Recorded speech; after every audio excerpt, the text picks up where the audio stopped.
Hello, everybody. It's Trevor G. Blake, and you can find out more about what I have to say about science, spirituality, and business coming together in this great age of transformation at trevorgblake.com.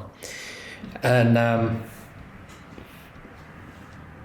I've been asked to talk a little bit about Napoleon Hill and his book, Think and Grow Rich, because I have a book myself. I have several books, but the first book I wrote was called 3 Simple Steps. And in 3 Simple Steps, in one of the chapters, I talk a bit about Think and Grow Rich, but in a different way, in a heretical way perhaps, than other people do, because Think and Grow Rich sold over 70 million copies since 1937. I understand why. But people read the book and they think that the book is, the advice in the book is coming from a man he's talked about in saintly terms by both reviewers, but also there's loads of websites out there that base their whole concept on Think and Grow Rich. And I always say to everybody, before you take advice from anybody, check the background of the person giving you advice. Why do I say that? Because I grew up. So unlike Napoleon Hill, all the reviews say he grew up in poverty and he found a way out. He never did. He was brought up by his stepmother and his grandfather was a printer who earned a lot of money, and also a self-taught dentist, which was illegal in those days, but made wooden teeth for everybody. And Napoleon Hill, his stepmom bought him a typewriter, which is a hugely expensive and very rare piece of equipment, when he was age 13. And she bought it to try and calm him down because he was a bit of a wild kid and he had a 6-shooter and was getting into trouble. That's a very different story than the one you read on these sort of websites that paint him as some kind of saint. It's not negative, by the way. This is actually a positive conversation. It might sound like I'm being critical. I'm not. The foundation of magic is the ability to objectively observe. And so that's what I do. So I say, before you take advice from anybody, including me as well, of course, check their background out and make sure that the background matches what they're talking about, that it's authentic. There are so few self-help books out there that are written by people who achieved any type of success before the book caught on for whatever reason. And that's okay, so maybe the content of the book is valuable and maybe it was channeled and maybe it was genius, I don't know. So I'm not saying they don't have value. But in some cases, there is a question of authenticity. In some cases, they are just very cleverly multi-level marketed books. And if you follow the advice like a religion, you're not going to get out of your version of quicksand. Every self-help book, every personal development book has some nuggets of gold in it, and so they're worth reading, but they're not religious texts. And I meet a lot of people who think they're religious texts, and never more so than when it comes to Napoleon Hill and Think and Grow Rich. And the reason I mention it in my book, 3 Simple Steps, is because I was observing my parents' existence, my parents' life, and the similarities between my father and Napoleon Hill are just surreal. It's like I'm reading about the same person. So let me tell you about my parents.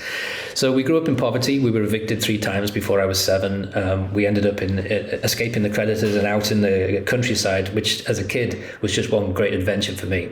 I didn't realize we lived in poverty. I thought everybody lived like we did. It's only when I left home and came back, and I was shocked when I came back. I joined the Royal Navy. I was gone for 6 months. I came back and I'd forgotten what the house looked like. This ramshackle house with a tree through the roof. I'd forgotten all that. Because you get so used to seeing it every day, you don't think anything of it. And so I had a brilliant childhood, living in the Chronicles of Narnia. My parents would just open the front door and say at 8 o'clock in the morning and say, see you at 5 o'clock for dinner. And off I go, and I just wander through the woods and streams and there's pastures and everything. It was just incredible, wonderful. But it must have been very stressful for my parents because, to be evicted with 3 kids when they were young married couple, must have been terribly stressful and terrifying for them. But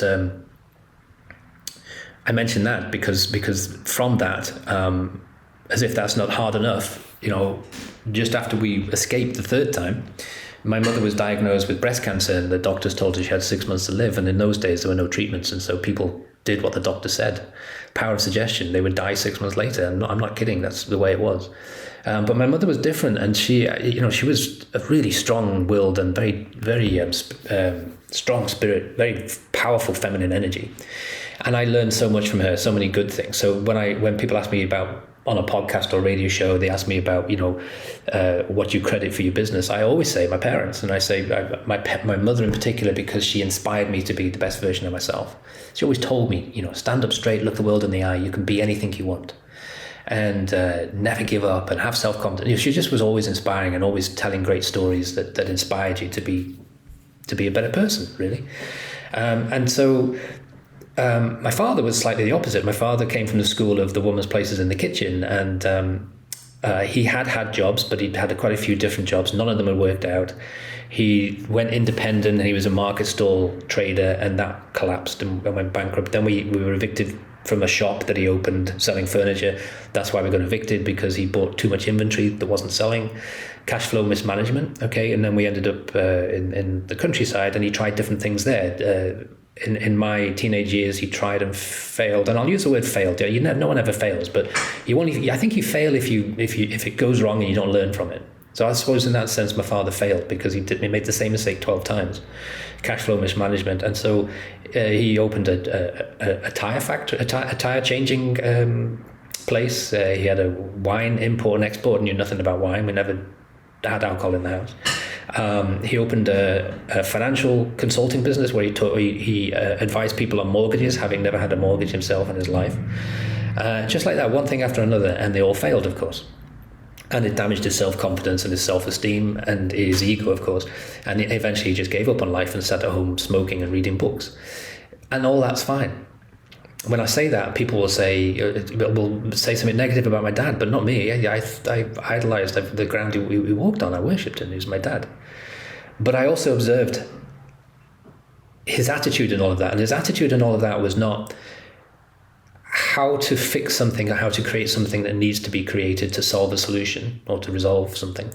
And his attitude was not how to make an impact in people's lives. And his attitude was not to do things for other people, but what could he get out of it? Could he make a quick buck? And that came through really strongly. He also was a very charming man, very well spoken, and very intelligent, so well read, and a bit of a con man, I think, really. And because of that, people fell for his stories all the time, and so people would invest in his new idea, and they would lose their house and they would lose their truck, and he never lost anything because he didn't have anything to invest in the first place. Just the charm and the ability to persuade other people to invest. And I watched all of that and gradually kind of lost a little bit of respect, I think. And so we had a terrible late teenage, typical father-son competitive relationship. But since I've been in business, I've really realized the value of the lessons I learned from him, the value of cash flow management, particularly the value of a winning idea that has purpose and impact. And so I write about that in Secrets to a Successful Startup. So right now I have 2 books out there, New York Times bestseller, 3 Simple Steps. A lot of that is based on the advice and inspiration that my mother, and later my wife, who my mother introduced me to, she was my mother's nurse, or one of the nurses. And so I credit 3 Simple Steps to their incredibly inspirational advice on mentality control, on connectivity in nature, and the power of their intuition, and on setting big targets. That they all gave me that advice, and it all inspired me to do that. And that's how my 6 companies are what they are, or were what they were, because I've sold 3. And my father gave me the advice for my other book, Secrets to a Successful Startup. So in Secrets to a Successful Startup, I credit my father for all the lessons I learned observing his interaction with the energy of the universe, as opposed to 3 Simple Steps, which is my mother's interaction with the energy and my wife's interaction with the energy of the universe. And so that is, the foundation of magic is objective observation. So it's not negative and not critical. But here's where I have a challenge, because people present Think and Grow Rich to me like it's a Bible and the secret to the universe, and people present the book like The Secret, as if this is the secret to the universe. And I say the same thing to everybody: check the background of the person giving the advice, please, first. And then the value of the book sometimes is actually more about reading between the lines than what's written in the book. And just like music, just like the silence between the notes makes music, so sometimes what's not written but you can feel and you can digest when you read a book, that's more valuable than what's in the book itself, the printed word itself. And so Napoleon Hill, he's painted as a saint who grew up in poverty, but he didn't, as I say. His grandfather helped him out. He got a typewriter at 13. And so he started a magazine, which didn't go that well. So he gave that up. And then he went to work for a prominent lawyer who owned a coal mine. And one night, the manager of the coal mine got drunk and shot the bellhop. And Napoleon Hill covered it up as an accident and bribed some people to make that happen. Not a terribly authentic start to life, and but probably more common in his day than it would be today. He got promoted to manager of the mine as a result. And it didn't work out. The mine went bust. And so then he became, I think, a reporter, and then he wanted to be a lawyer but wasn't smart enough, so he ended up going to New York. And that's where he first encountered some of the industrialists that were hanging around in New York at the time, like Andrew Carnegie. And eventually, you know, if you've read Think and Grow Rich, you'll know that Andrew Carnegie is the main star in Think and Grow Rich. And I also have I've read biographies of Andrew Carnegie, and I think Andrew Carnegie was a genius. But I also know that Andrew Carnegie was sensible enough. This is one of the lessons I teach in Secrets to a Successful Startup. He was sensible enough to get cross-functional training. Now, he might not have done it on purpose like I did, but I did it on purpose because of reading the biography of Andrew Carnegie. And I realized when I was in a regular career that I really only knew sales and sales management. I knew a little bit of marketing, but I didn't understand distribution or manufacturing or finance, or human resources or any of the other functions of a business. But I observed in reading the biographies of Andrew Carnegie that he'd started out on the factory floor as a bobbin boy, but he could read and write. So he ended up working on a ledger and as a secretary. And then he ended up as a message distributor for, in those days, telegraph messages. He'd get the telegraph, he'd run to find the person that it was for, and he'd find them in their place of work. Whereas everybody else, the system at the time was hold on to the message till the recipient comes in. But the recipient could come in 3 days after the telegram has arrived. So Andrew Carnegie very smartly said, I'll take it to the recipient and get a sixpence or whatever you got, a cent or whatever you got in those days, sixpence. Anyway, and he learned, so he learned to plan out routes. And then later on, that became really valuable in his railroad experiences. So he eventually went through every aspect, every function of the business, until when it came time for him to run his own business, he had tremendous self-confidence in how to run a business and how it all dovetails. And why that's so important is all of the studies that have been done by all of the people who look like Napoleon Hill. They look at other people and they say what makes some successful and others not so successful, but they've not actually done anything themselves to be successful. So how can you observe correctly? This is my challenge, my main challenge for Think and Grow Rich. You're likely to get it as wrong as get it right. And he got it really wrong with Andrew Carnegie, which is the main spine of the book, right? So he said, it's because he's looking at him where he is, not how he got to where he is. So he's looking at him saying, it's because he has all these great people surrounding him. The mastermind principle. I don't know. There's no such thing, okay? So Andrew Carnegie didn't surround himself with sycophants. Andrew Carnegie, when he got to the level, who understood what it takes to get to that level, understood how a business worked, he surrounded himself with also people who'd done that. Everyone had gone from the factory floor to the top of their business, and they were all already CEOs or general managers. They weren't a mastermind group of different experts. You got it completely wrong. And so Andrew Carnegie built up through getting cross-functional training, and this is one of the things that I teach in Secrets to a Successful Startup while you have the chance.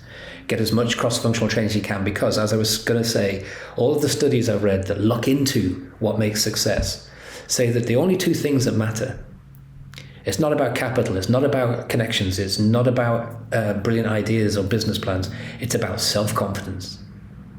Number one item, self-confidence. Number two item, a tendency to set targets.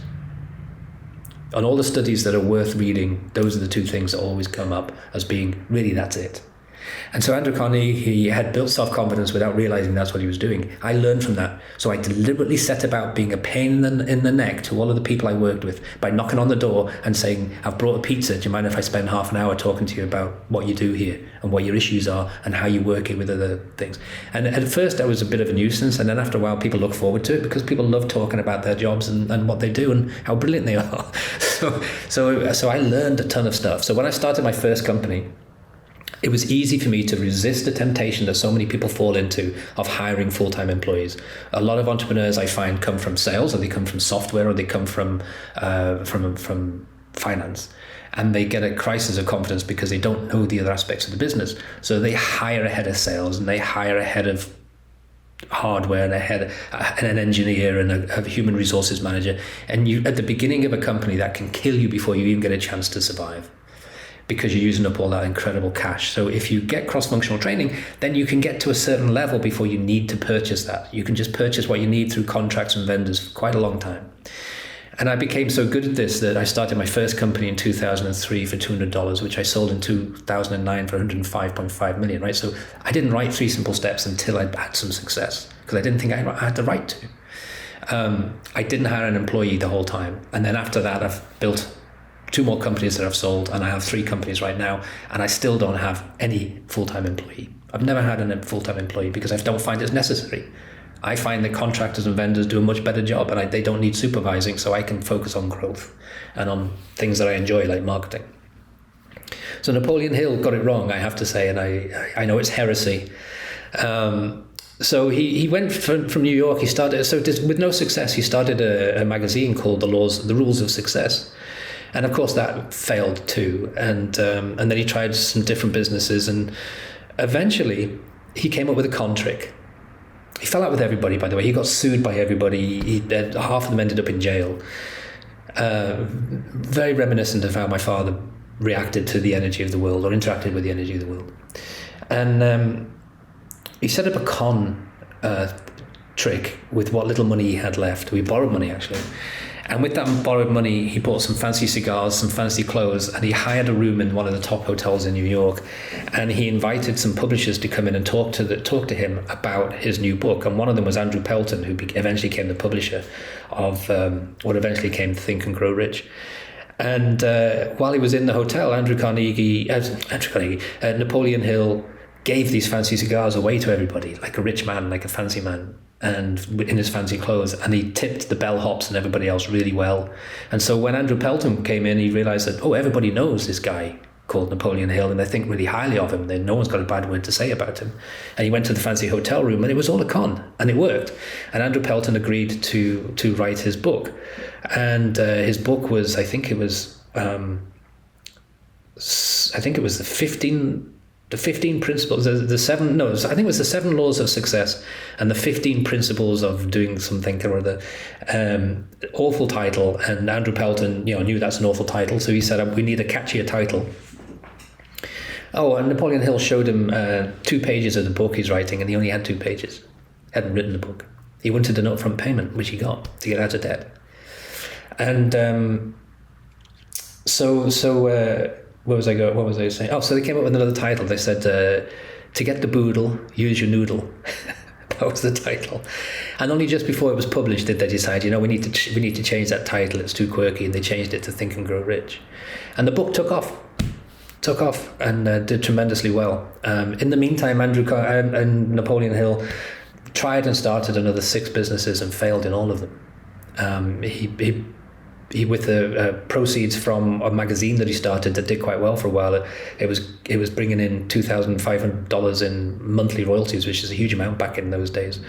And it was successful for about 18 months, and then the royalties dried up. But in the 18 months, he bought a 600-acre ranch called Xanadu, and that got foreclosed, and he got kicked out and evicted.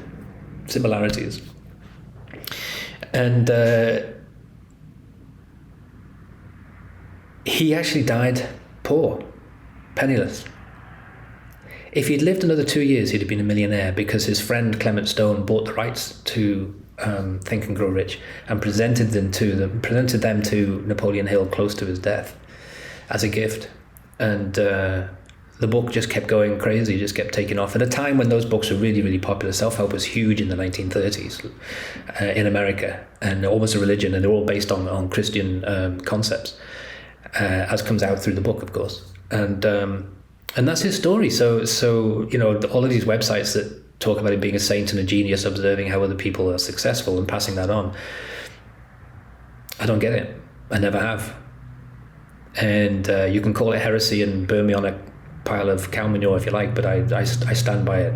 The books that have value and the courses that have value are pretty much written and led by people who have had some modicum of success before they decide to pass on what they've learned, so that you don't have to go through the same experience, but also because it's the right thing to do. It's a way of giving back, paying back.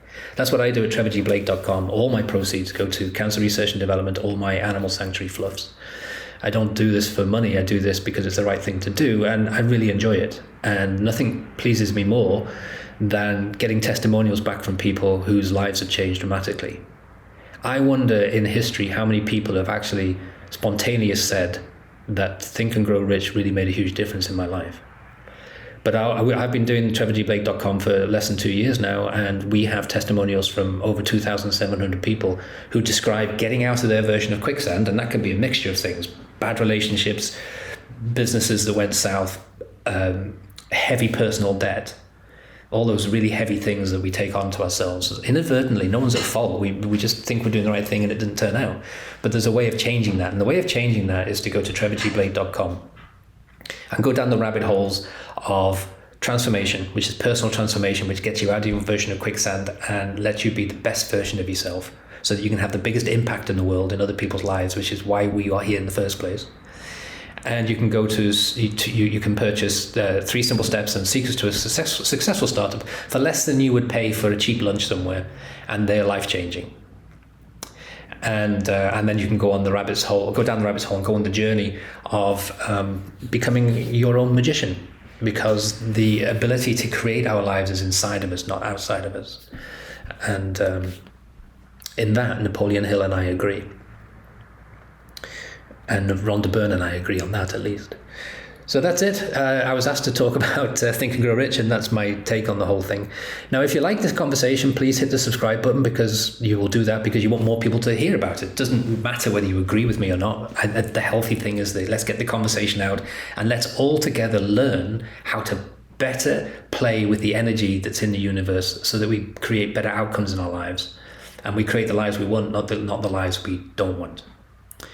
So again, trevorgblake.com, there's a free download, The Practical Magic of the 5-Hour Workday, because what I haven't mentioned in this little video so far is that I never work more than 5 hours a day, never have. Do it on purpose, because to get that balance is really critical. The balance between the analytical hours and the relaxation hours, where you get the magical aha, those ideas that flow in. If you're working 10, 12, 15 hours a day, you don't get those aha moments.